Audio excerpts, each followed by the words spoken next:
Aujourd'hui, dans Hors du ring, je reçois un invité au parcours puissant, Eprem Baricot, double champion de France de boxe, poids moyen, mais j'ai surtout la chance de recevoir un homme qui a transformé son parcours personnel en force sur le ring. Dans cet épisode, on parle bien sûr de son arrivée en France à l'âge de 8 ans, de son chemin pour devenir boxeur pro, mais aussi de ce fameux combat intérieur. Parce que derrière chaque combattant se cachent des blessures, une part sombre, des doutes et parfois même une quête de guérison. Bonjour Eprem, Bonjour Mathilde. merci d'avoir accepté cette invitation dans Hors du ring. Alors tu t'appelles Eprem Baricot. Je suis champion de France du coup catégorie moyen, des 72 kilos 500. Et donc en gros je suis double champion parce que j'ai défendu ma ceinture une deuxième fois. Est-ce que tu peux nous raconter ton parcours pour arriver à être champion de France? C'est un parcours de vie, je dirais. Euh, donc aujourd'hui moi j'ai 28 ans, j'ai une fille qui a du coup bientôt 7 ans et du coup également je suis marié. Donc c'est un cheminement de plein de choses qui nous emmène à cette ceinture. Et je pense que je suis pas le seul dans ce cas-là. J'ai commencé la boxe moi en 2016. Donc j'ai fait de la boxe thaï un petit peu. Et après j'ai arrêté pendant du coup 4 ans dû du coup à ma situation familiale. Et j'ai repris du coup la boxe en 2021. Donc je suis actif depuis 2021 en faisant du coup mon parcours amateur en 2 ans. En 2022, donc fin 2022, donc je passe professionnel et j'enchaîne du coup mes combats en montant classement par classement et en faisant du coup tous les tournois professionnels qui m'ont amené du coup à cette ceinture de champion de France. T'es né où exactement, Eprem? Moi, je suis né à Brazzaville, donc au Congo Brazzaville, donc à la République démocratique du Congo, en 1997. Et je suis arrivé donc en France à 8 ans, c'était en 2005. Tu te souviens du moment précis où tu es arrivé en France? Je me souviens, donc j'ai un petit peu du coup des anecdotes et je me rappelle également du coup de comment s'est passé mon voyage. C'était un voyage assez rapide et je me rappelle, je crois qu'on m'avait isolé du coup de la famille pour que personne soit au courant que je voyage et pour que ça reste du secret et que ça, je me rappelle un petit peu que j'ai hébergé du coup chez une famille. Pourquoi je me rappelle? Parce que c'était une période qui m'a fait beaucoup mal. Pas que je me suis retrouvé du coup tout seul pendant du coup 2 semaines et après j'ai Oui. voyagé et je me rappelle du coup de l'avion, des secousses, parce que la première fois que je prenais du coup l'avion et quand j'ai atterri du coup en France, nouveau monde, nouveau monde. Donc je me rappelle de toutes les belles choses que j'ai vues pour la première fois, donc maintenant c'est devenu anodin, mais de l'autoroute. Mmh. Bon, chez nous du coup il y a pas vraiment, il y a des routes mais pas comme du coup en Europe.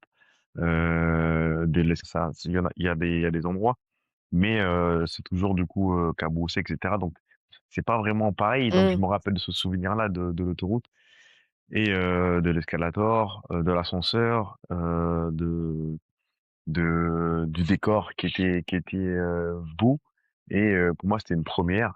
C'était la première chose qui m'a choqué. Également du coup de voir autant du coup de personnes blanches parce que chez nous il y en avait pas du tout. Et c'est en France que j'ai découvert du coup les blancs, parce que je connaissais pas au Congo. Donc on regarde à la télé, mais d'en voir en vrai, c'était quelque chose, oui, de surprenant et c'était beau et c'était des beaux souvenirs. Comment tu as vécu ton arrivée dans l'école, par exemple? Comment ça s'est passé pour toi? Un décalage total. Je suis arrivé, moi, c'était pendant les grandes vacances et tout de suite, du coup, j'ai pris l'école en septembre. Un grand décalage parce que je suis arrivé dans une école où j'étais le seul noir. Donc là, fallait s'intégrer, s'imprégner du coup rapidement socialement et c'était pas difficile. J'étais plus un petit peu la coqueluche où tout le monde venait prendre des informations et voilà, donc fallait que je trouve ma place. C'était pas négatif justement, mais juste trouver mes marques et pas servir de coqueluche quoi, je dirais ça. Parce que Tu atterri où? À Blois, c'est ça? J'ai atterri à Blois, du coup, c'est dans la région centre, dans le Loir-et-Cher et mon école, ma première école, c'était Marguerite-Audoux, je me rappelle et c'est juste que oui, dépaysé de tout et c'est les souvenirs que j'ai, pas négatifs, mais donc à cet âge-là, donc j'avais 8 ans, donc on n'est pas vraiment négatif, mais juste, je trouve pas le mot, mais on veut découvrir. Donc c'est plus ça que je ressens, sentiment des autres. Ils voulaient savoir du coup d'où je venais et du coup j'étais le seul noir et je m'étais habitué rapidement. Mais la première fois, ouais, ça fait bizarre de rentrer dans une école où c'est l'inverse de ce que tu retrouves chez toi au Congo. Comment t'es venu à la boxe? Par l'école justement ou totalement, par un autre moyen? Un autre moyen, à l'école, donc nous, c'était un éducateur qui nous a poussés vers le foot. Donc j'ai commencé par le foot, Mmh. j'en ai fait pendant 10 ans. Mais j'avais des règles d'enfance, enfin des rêves d'enfance. Donc je voulais un faire l'armée, donc ça je l'ai pas fait et 2 je voulais toujours pratiquer du coup des arts martiaux. Parce que nous au Congo, on consomme beaucoup, du moins à l'époque, des cassettes, de films d'action. Van Damme, Jackie Chan. Donc on a grandi dans ça et je voulais plus mesure, ces, ces manières de combattre. Donc j'ai commencé par le foot, donc tout se passait bien. Mais plus je grandissais, plus je sentais en moi qu'il manquait ce facteur d'accomplissement, heu, de me sentir fort. Donc ça a commencé comme ça, donc dès que j'ai eu 18 ans et je me suis dit: «Je vais faire mes propres choix et je vais essayer, de faire quelque chose que moi j'ai envie de faire». Donc mes parents ils étaient pas, d'accord, mais avec du coup l'âge et l'affirmation, donc c'est comme ça que j'ai débuté en faisant du coup de la boxe en boxe thaï.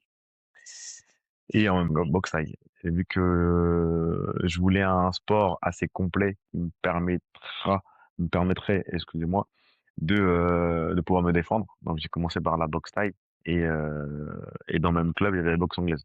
Donc bah, j'ai fini par faire les 2 et mon coach de boxe thaï du coup a arrêté et je me suis mis à 100 en anglais. D'accord. La première fois que tu as mis les gants, qu'est-ce que tu as ressenti justement, vu que tu as été bercé par tous ces films, quand tu étais gamin? De l'humilité parce que c'est pas, la même chose que je voyais, aux écrans. Donc où tu ouvres la salle, tu vois plus ou moins des personnes qui boxent, qui maîtrisent leur art et toi tu viens tout débutant et tu mets les gants mais tu sais pas quoi faire. Donc tu es obligé de te faire petit et pour pouvoir du coup apprendre. C'est le sentiment, qui me reste. Est-ce que tu avais, est-ce que tu avais quelque chose à prouver ou Approuver pas du non, pas tout? Ou forcément. c'était vraiment Non, non, c'était approuver à moi-même. Pas forcément, au mmh monde ou aux autres, mais c'était de prouver à moi-même que je pouvais être fort, enfin, puisque du coup, il y a cette force à l'extérieur et ce sport que tu ne connais pas. Donc en gros, à l'extérieur, bien sûr, je me battais et que je gagnais mes combats, mais dans un cadre sportif, c'est là où que je voulais du coup me challenger parce que tu peux être fort dans la rue, mais pas fort du coup dans le sport de combat. Et c'était du coup ce combat intérieur avec moi-même et cette quête de pouvoir me dire: «OK, je suis fort et j'ai le même niveau que les personnes qui pratiquent». à quel moment t'es passé du, «Je m'entraîne» à, «Je m'engage»? Pas forcément la première semaine, mais les jours qui ont suivi. Parce que tu rentres, tu connais pas, tu boxes avec tout le monde. À l'époque, c'était tout mélangé. Tu prends des coups, tu rentres chez toi, tu as beaucoup de frustration et tu pas envie de continuer et tu te dis: «Mais qu'est-ce que je fais du coup, dans la salle?» et peut-être que dehors, je le battrai. Donc en gros, bah, tu as plein de dilemmes comme ça, mental et de frustration et il faut aller puiser du coup au fond de soi pour pouvoir trouver le pourquoi. Donc bah, c'est ce pourquoi-là qui m'a fait en sorte que je m'engage. De me dire: «OK, je me challenge à atteindre leur niveau». C'était mon engagement. OK. Et tu l'as fait tout seul au démarrage pour justement comprendre cette frustration et la calmer? Ou tu as été Ouais, bah, je accompagné l'ai par un faite, préparateur mental? Non, bah, non, j'étais jeune à l'époque, j'avais 18 ans. Donc non, non, c'était vraiment, Mmh. tout seul. C'était vraiment tout seul parce que il fallait que je trouve une nouvelle voie et de toute façon, tous ceux qui boxent, ils ont leur pourquoi qui leur fait continuer du coup ce sport-là donc j'ai trouvé, assez tout seul et je sentais également que j'avais des outils pour pouvoir progresser. Donc il y avait ce challenge de: «OK, je pars de zéro, mais du coup, faut que tu progresses». Donc c'était plus cet engagement-là que j'avais avec moi-même, la progression. OK, et comment, justement, tu as réussi à calmer cette frustration tout seul? Tout seul, je dirais que c'était difficile. Après, il y a plusieurs facteurs qui rentrent en compte. Tu as aussi l'ego, qui rentre en jeu. C'est que tu te fais un petit peu tabasser et tu pas envie du coup d'être, l'homme un petit peu faible et cetera. Donc ouais, il y a plein de questionnements, pas forcément, je dirais intellectuels en termes de réflexion, mais plus, instinctif et humain simplement. Où Mmh. tu te fais du coup, tabasser, mais tu dis: «Non, faut que je reparte et faut que je progresse et il faut que moi aussi j'ai son niveau». C'est plus cette recherche-là de questionnement que j'ai pu trouver, mais Mmh. en soi, j'avais pas d'outils à cette époque-là pour pouvoir, faire autrement. Quand est-ce que justement tu as eu un basculement où tu as pu avoir des outils ou voir les choses différemment? Quand j'ai commencé à passer mes diplômes, d'entraîneur. C'est à partir de ce moment-là où j'ai beaucoup plus de recul, sur le sport. Parce que j'ai pratiqué donc 1 an de 2017 à peu près à 2018 et j'arrête et après derrière, bah, je fais mes formations pendant 4 ans et c'est là où du coup, j'ai appris le savoir, vivre, le savoir-être, ce cadre de pouvoir du coup éduquer, transmettre. Donc automatiquement, j'ai beaucoup plus de recul et grâce à mes formations, je m'entraînais également en tant que boxeur, sans pratiquer et c'est ça qui fait, ma force aujourd'hui, c'est que j'ai très peu d'années de boxe, mais beaucoup de savoir. Aujourd'hui, tu es prof de sport dans une école, c'est ça? C'est bien ça, donc j'ai peaufiné, en ces années-là, toutes mes formations pour pouvoir du coup être, prof de PS au sein des écoles et donc entraîneur de boxe également, au sein de la structure et en ayant de presque toutes les formations de la fédération de boxe, en passant du coup de l'handibox à prescrit du coup, boxe, sport carcéral donc j'ai, peaufiné mes connaissances et ma sagesse pendant ces 4 années-là et c'est ce qui me rend aussi atypique par rapport aux autres boxeurs et de mon histoire. C'est là que tu cherches la transmission et or que moi du Mmh. coup, j'ai goûté un petit peu au sport et après je me suis formé. Bah, en fait, je voulais plus boxer du tout donc je me suis formé pour pouvoir transmettre et après, bah, je suis revenu, dans le sport en pratiquant. D'accord, mais j'ai l'impression que la transmission, c'est hyper important, pour toi, tu en parles beaucoup. Est-ce que, pourquoi tu as autant envie de transmettre? Est-ce que tu avais une image d'Épinal dans la tête quand tu étais enfant, qui fait qu'aujourd'hui tu te sens comme une mission, comme une mission, c'est justement? Je le sens un petit peu au fond de moi depuis que je suis petit et surtout, j'ai beaucoup eu le sentiment d'avoir grandi, seul, enfin, que j'ai grandi seul. Donc, j'avais mon père qui est parti très tôt et la séparation également du avec ma mère. Donc j'ai grandi en trouvant mes propres outils et en me faisant éduquer par la famille et également par les personnes, du dehors et je me suis toujours dit que, tout ce que j'ai pu emmagasiner en termes de science et de sagesse, de pouvoir du coup le transmettre. Donc ça vient un petit peu de là, des blessures que j'ai eu du coup à apporter et que, je vais du coup, éviter aux jeunes de pouvoir du coup les avoir et également le questionnement de mon propre éducation, un petit peu à l'africaine qui est un petit peu dure, prennent plein du coup d'humilité et de pudeur et il y a des choses qu'on n'aborde pas et justement, bah, ça bloque un petit peu également, chaque individu à pouvoir, grandir, pleinement. Donc c'est un peu mon identité, qui m'a poussé à ça et aussi très tôt, quand j'étais, dans l'adolescence, avec des propres éducateurs qui me disaient: «Tu as la fibre, d'avoir ce poste-là».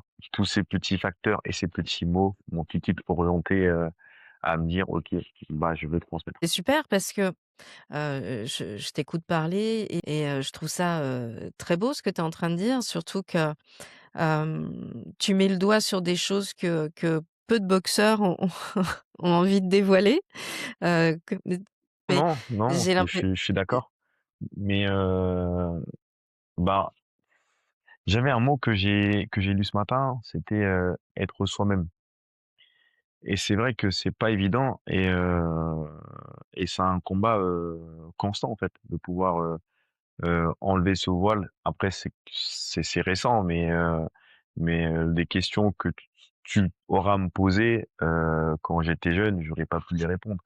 C'est qu'aujourd'hui, il y a Mmh. aussi cette recherche de guérison, de pouvoir, s'asseoir du coup à la table des parents, dire des choses que je pouvais pas dire. Bah, tout ça, ça apporte la sagesse et ça apporte la maturité, tu te sens plus à l'aise et plus apaisé.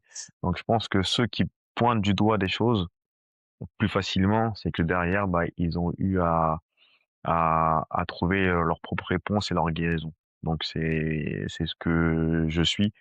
Donc en gros, bah, j'ai une facilité à parler de mon histoire, de ce que j'ai pu vivre en Afrique, des complications que j'ai pu également du coup vivre en France, et ce qui me rend authentique, et dans la transmission, c'est important.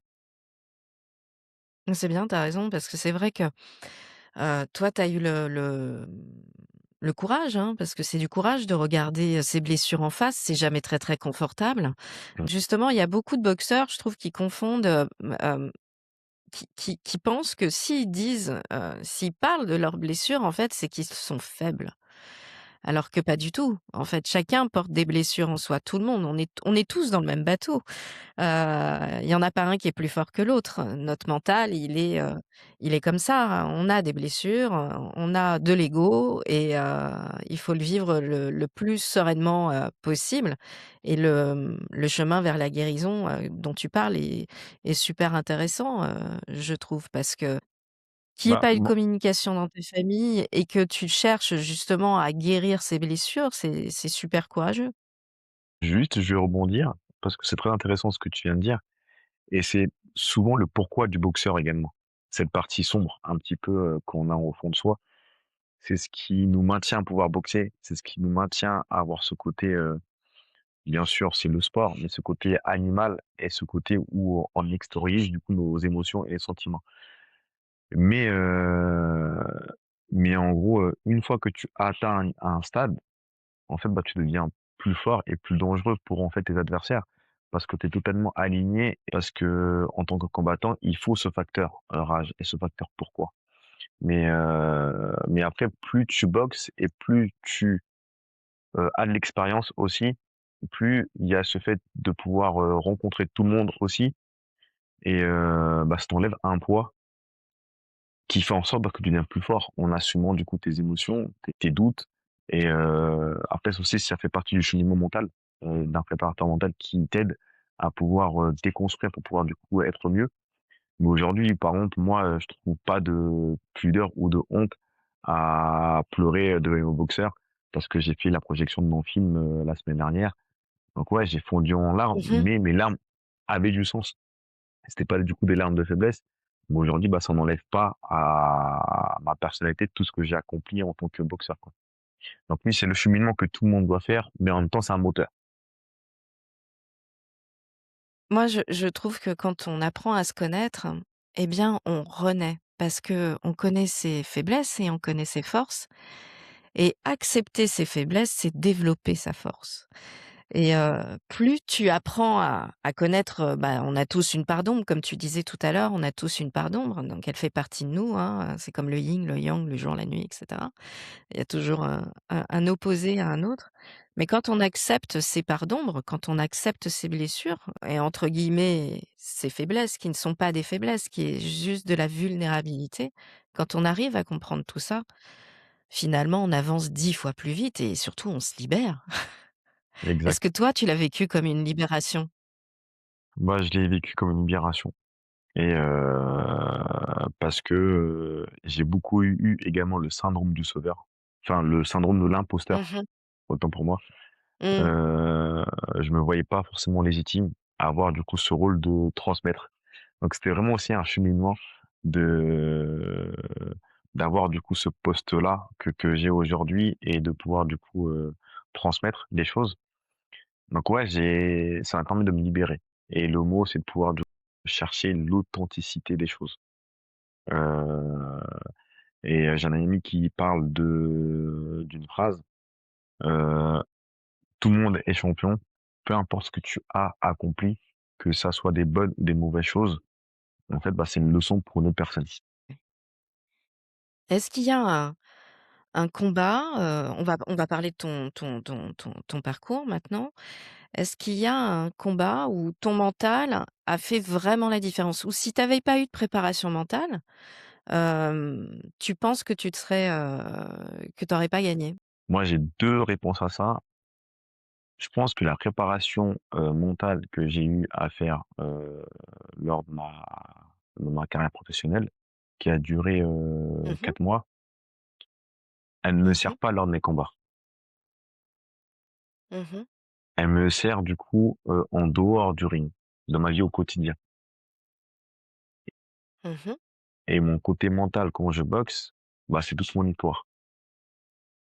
C'est, je donne du D'accord, sens du coup à mes combats parce que, je cherche du coup à transmettre dans mes combats et du coup, je trouve cette transcendance, cette combativité à pouvoir du coup boxer, pour pouvoir du coup laisser une empreinte et inspirer du coup les jeunes et du coup la phase où d'accord, du coup mais la préparation mentale m'aide à l'extérieur, c'est sur un équilibre avec les autres. C'est les outils de, gestion de stress, visualisation, positiver, chercher du coup, un ancrage. Mais du coup, ouais, j'ai 2 réponses à apporter à ta question. d'accord, mais si elle t'aide vraiment dans le quotidien, est-ce qu'elle fait pas de toi un meilleur boxeur quand tu es sur le ring? Exact. Si on parlait, juste il y a quelques minutes de, l'authenticité et de paix et de renaissance. C'est du coup depuis que je renais, en fait, bah, tout est aligné en moi. Donc, j'ai pas besoin, d'en faire plus entre parenthèses pour pouvoir du coup aller, chercher un état, de grâce ou de combativité. C'est qu'en fait, bah, je me connais, je sais pourquoi je boxe et pourquoi je le fais et que ce que je dois construire autour pour que ça puisse m'aider du coup à atteindre ma mission. Donc ouais, bah, les outils de préparation, mentale, bah, c'est le quotidien. C'est même dans le ring, bah, c'est le quotidien. Je vois pas ça comme un plus dans ma prépa et je l'incorpore tout le temps dans la journée, auprès des jeunes. Je Oui, te mais ça laisse, a transformé ta vision des choses quand même un petit peu. exact, oui, Ça a transformé ta vision. exact. Mais c'est vraiment ancré en moi, ce que je dirais. Qu'est-ce qui a été flagrant, où tu t'es dit, quand tu as travaillé avec ton préparateur mental, qu'est-ce qui a été flagrant pour toi en te disant: «Ah ouais, j'avais pas vu les choses comme ça, je comprends mieux maintenant pourquoi je réagis comme ça»? Est-ce qu'il y a un truc que tu pourrais nous partager où ça a été vraiment, ça t'a été d'un éclairage, incroyable? De dire les choses, en toute sécurité auprès d'une personne. Donc ça, c'est déjà positif déjà. Parce que souvent on a un petit peu cette pudeur à pouvoir, dire les choses ou on se confie mais toujours avec des petites miettes qu'on ne dit pas forcément. Donc là, bah, il y avait cette confiance qu'on a créée ensemble où je me suis totalement libéré et déjà ça fait du bien et une personne qui te décrit les choses autrement, donc qui apporte du coup sa vision, dans ton propre cheminement de guérison. Donc c'est pas lui qui fait en sorte que tu puisses du coup, trouver, cette, guérison. Mais c'est toi-même naturellement. En fait, bah, plus tu parles, plus tu trouves des outils, intérieurs et des outils, mentaux qui te permettent de pouvoir, guérir et trouver cette lumière. Donc ouais, je dirais, il y a ce facteur-là qui m'a beaucoup aidé. Je suis très, très, introverti justement et je garde beaucoup en moi et ce côté boxe m'aide du coup à pouvoir, extérioriser du coup mes émotions et le fait de pouvoir, apprendre à dire les choses Enfin ça m'a transcendé, en tant que boxeur et en tant que C'est super parce que c'est vrai qu'il y a beaucoup de boxeurs qui n'osent pas dire les choses, qui gardent tout, pour eux. Alors la boxe effectivement est un exutoire parce que, faire des sparring ou taper dans un sac, ça fait toujours du bien quand on n'arrive pas à dire les choses. Mais, c'est vrai que la préparation, mentale, elle, ne fait pas le travail d'un psy, hein, on est tout à fait d'accord là-dessus, chacun son travail. Mais, aide à dégrossir et à comprendre son mode de fonctionnement et comment l'améliorer, dans la performance et ça, c'est plutôt bien. Ça, c'est cool. je pense que depuis je me rends compte, en fait, depuis qu'on a commencé, le podcast, l'intitulé, en fait, porte bien son nom, En dehors du ring. Ouais, Et en fait, enduring, ouais.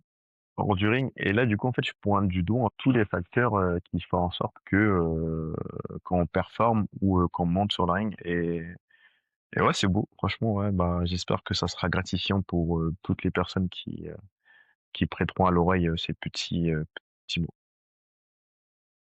C'est surtout, dans l'exemple que tu cites, c'est que tu dis aussi que tu as accepté de te faire accompagner. Parce qu'il y a beaucoup de gens qui ont peur de se faire accompagner justement, et qui ont envie par, fierté, par ego, hein, d'y arriver tout seul, en fait. Mais on peut pas guérir de ses blessures tout seul. C'est pas possible parce qu'on n'a pas de recul extérieur. C'est vrai. Et parfois les gens pensent que y arriver tout seul alors oui, on peut y arriver sur certaines choses, on peut gérer certaines choses.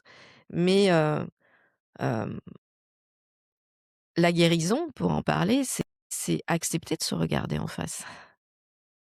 C'est accepter de toucher du doigt là où ça fait mal. Non, mais c'est vrai et c'est pour ça qu'aujourd'hui, même, c'est pour ça qu'en parler, en fait, pour moi, c'est retransmettre tout le cheminement parce que c'est vrai que, on n'a pas tendance à le faire ou du moins, on est bloqué à le faire et et c'est très important de pouvoir en parler parce qu'en dehors du coup du ring, il y a plein de facteurs, si tu débloques pas, tu peux pas atteindre cette excellence sur le ring et cet enlèvement du regret. Parce que du coup, il y a perdre, il y a également du coup gagner et souvent du coup quand tu perds, c'est là que ton monde s'effondre. Alors que si tu sais pourquoi tu boxes et tu as ce cheminement que tu as déjà fait, en fait, bah, tu auras une autre manière d'aborder les choses dans la défaite. Exactement et puis la défaite, amène toujours des axes d'amélioration. Exact. Donc il y a très peu quand même d'athlètes qui gagnent tout le temps, Bah, qui ont un parcours sans faute. Je pense qu'il y en a un ou 2, mais c'est quand même très, très rare. c'est très, très, très rare et bah, moi, j'ai connu ma première défaite, il y a maintenant, je crois, 4 mois ou 5 mois. Hem, Parce que j'étais du coup, dans les victoires et que du coup dans l'invincibilité. C'était pas une quête que j'allais chercher et mais je sais que si j'avais pas atteint cet équilibre-là, émotionnel et mental, ça m'aurait, effondré. Bah oui. Ouais, aujourd'hui, non, non, non, je te C'est permets, vraiment apprendre à dis-moi. faire la différence, ouais. C'est vrai que, si tu vis mal la défaite, c'est douloureux parce que déjà le travail que vous faites en amont est, est important. Ça demande beaucoup d'efforts, d'investissement, de discipline et c'est vrai que quand tout se joue sur un combat, ça peut être une grande frustration. Donc, c'est sûr que c'est important de voir cette défaite différemment, pour pas se rester bloqué, mais continuer à avancer avec des axes d'amélioration qui te permettent de devenir meilleur, par la suite, en fait. C'est ça qui est intéressant dans la préparation Préparation. mentale, je trouve aussi. Après moi, je rajouterais un facteur, après ça c'est propre à moi. Il y a ce côté également en spiritualité où, où il y a aussi la foi qui rentre en compte. De pouvoir du coup facilement accepter, ce que tu sens que tu vas accomplir dans ta destinée ou non. Donc bah, ça, la défaite également rentre en compte.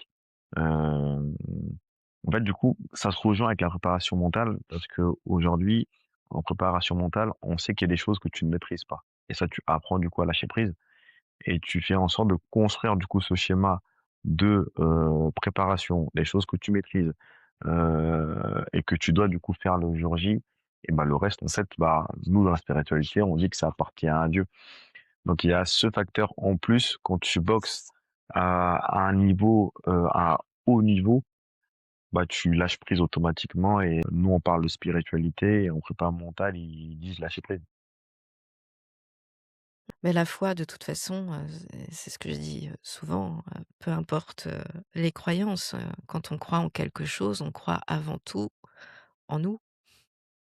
Donc c'est vrai, bah, c'est de croire déjà à quelque chose.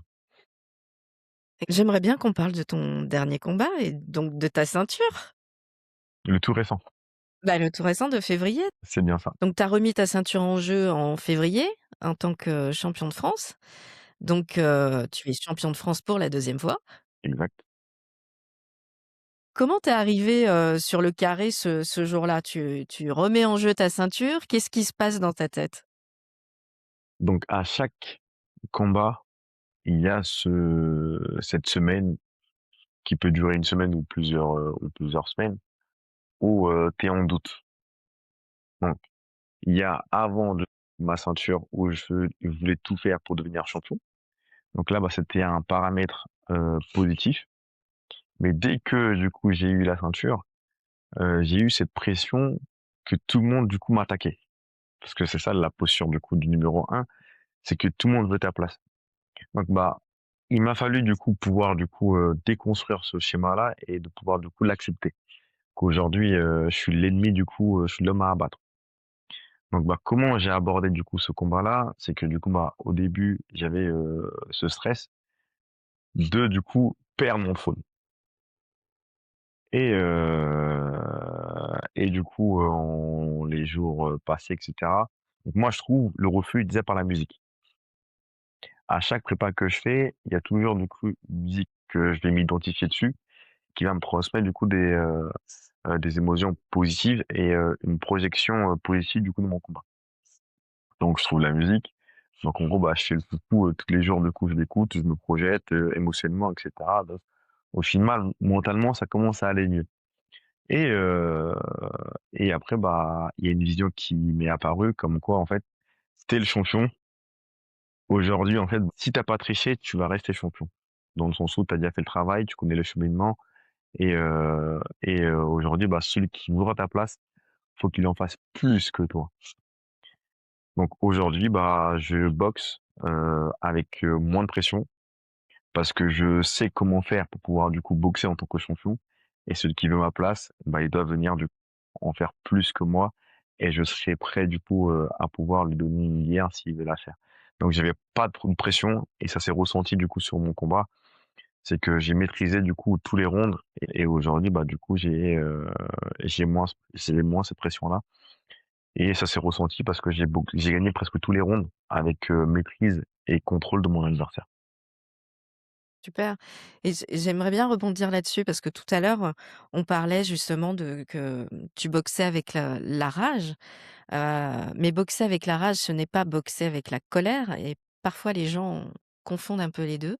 C'est comme faiblesse et vulnérabilité, Oui, heu, parce que la colère finalement, elle t'empêche, d'être lucide.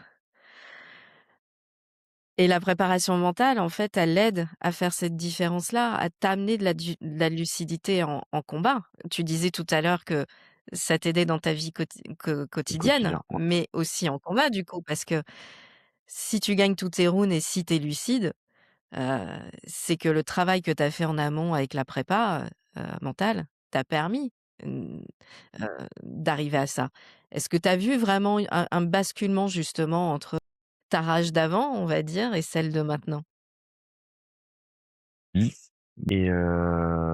Et du coup grâce du coup à ma rencontre avec mon préparateur du coup mental, on a su, grâce du coup à la verbalisation des choses, de pouvoir du coup me libérer de cette colère. Donc c'est ce que je répondrais et par rapport du coup à la rage est un moteur p quand on apprend du coup à maîtriser ses gestes, automatiquement du coup on maîtrise également sa colère. D'où pourquoi c'est un bon sport qui sert à cette contrôle émotionnel. Merci. Tu t'entraînes beaucoup? Tu t'entraînes combien de fois par semaine? Un rythme régulier comme tous les professionnels, 2 fois dans la journée et quand le corps n'en peut plus et que tu sens que tu dois faire une pause, bah, tu t'en fais qu'un. Mais on essaie d'être discipliné à pouvoir, maintenir les 2 entraînements du coup dans la journée et afin de renforcer du coup le corps et l'esprit, à se préparer. Donc tout le monde ne peut pas être, boxeur parce que derrière il y a un cheminement qui s'est construit et qui fait en sorte qu'on est plus résistant aux coups, plus endurant et à faire du coup, ce métier. Je reviens sur, ta ceinture que tu as gardée. Quand tu l'as eue dans les mains, qu'est-ce que tu as pensé? Quand tu as défendu ton titre et que tu l'as gardée, à quoi tu as pensé? La première fois, j'ai pensé beaucoup de choses, mais pas la deuxième fois. La deuxième fois, c'était une concrétisation des choses. C'est qu'aujourd'hui, à D'accord. chaque fois que je vais la défendre, je vais du coup, chercher cette, confirmation que du coup, c'est moi le champion et il y a ce truc que je dis beaucoup, c'est que, aujourd'hui, ma discipline est de pouvoir boxer et de garder cette ceinture et de la laisser quand je voudrais que je la laisse, que ce soit elle qui me quitte. Là, oui, je rentrerai dans un état où un peu plus douloureux, mais aujourd'hui, pour pas avoir de regrets, je fais tout pour pouvoir ne plus garder cette ceinture. Donc c'est le sentiment que j'ai ressenti, j'ai atteint ma mission. Donc tu es prêt à défendre ce titre combien de fois? Le temps qu'il faudra avant qu'il y ait d'autres propositions, parce que c'est un peu complexe, la boxe, donc tous les boxeurs le savent. Donc c'est un peu complexe, donc aujourd'hui, j'ai des opportunités de pouvoir boxer pour la ceinture, donc on va tout faire pour pouvoir boxer, le plus de fois possible avant de passer à autre chose et heu et voilà. Est-ce que, tu aurais un message à transmettre aux jeunes boxeurs, ou boxeuses qui ont envie de passer pro comme toi aujourd'hui? Quel est le conseil, judicieux que tu pourrais leur donner? Un conseil non, mais une phrase, que je mets beaucoup en avant, c'est que, c'est pas la ceinture qui fait de toi un champion. C'est qu'à partir du moment où tu combats et tu n'abandonnes jamais dans ta vie, c'est là que tu deviens un champion. Donc oui, ça c'est juste des accomplissements, et des quêtes personnelles qu'on a au fond de soi et tout le monde n'arrivera pas. Justement, c'est pour pouvoir le souligner et de dire que, OK, on est des exemples, mais on doit plus être une source d'inspiration, aux personnes qui doivent du coup trouver leur voie. D'accord, et je rebondis là-dessus parce que tu es prof de PS, mais tu es aussi, éducateur, social, hein? Et donc qu'est-ce que tu leur transmets à ces enfants que toi, tu n'as pas reçu? Déjà le fait de pouvoir exprimer les choses, être un repère pour eux et heu et d'enlever cette casquette d'hiérarchie entre les âges. Ça, bah, c'est ce qui m'a peiné. Donc j'en ai écrit un livre 9 mois où, j'ai rédigé toutes les choses, heu, que je dois transmettre et que j'aurais aimé qu'on puisse du coup me transmettre quand j'étais jeune. Donc ce livre du coup, est, pour ma fille. Donc aujourd'hui, bah, c'est une bible de plein d'enseignements. Donc aujourd'hui, bah, je cherche pas à transmettre, c'est je suis ce que je suis automatiquement du coup on s'identifie à moi. Heu, Parce que j'ai construit ce côté, discipline, j'ai construit ce côté valeur, hem, ce côté du coup, modèle, exemple et dans tous les domaines et c'est ce qui me représente et j'ai une marque également que j'ai créée, Le Carré, parce que j'inspire tout le temps à être droit, à chercher l'excellence et l'exemplarité. Donc ces 2 slogans-là, c'est ce que je transmets. Dernière question, Eprem, si tu pouvais parler au garçon que tu étais en arrivant en France, tu lui dirais quoi à ce petit garçon? Je dirais à cet enfant, que j'étais, hem, bah, c'est de pouvoir, suivre ce qu'il a, au fond de lui, en fait. mais parce que il a pas la sagesse que j'ai aujourd'hui, donc mais je le dirais de pouvoir, suivre ce qu'il offre de lui et de rester juste et droit et Merci c'est ce qui Eprem, sauve on va un homme, en tout terminer cas. sur ces belles paroles. Oui, Merci, c'est ce qui sauve un homme. un homme, ouais. Merci beaucoup. Merci beaucoup Eprem, bah, je te souhaite bonne continuation et plein de jolis Merci, projets et plein de beaux combats. merci, Ah bah, je t'en prie, merci, c'était un plaisir de te recevoir dans Hors du ring. merci et ça me touche moi de laisser ma graine et dans ce genre de d'initiative et projet et heu et que ça ait de l'impact et et j'aurais encore plus dû contribuer à ma mission de pouvoir transmettre. Bah, c'est génial et moi aussi ça me touche beaucoup que tu aies accepté. Merci en tout cas.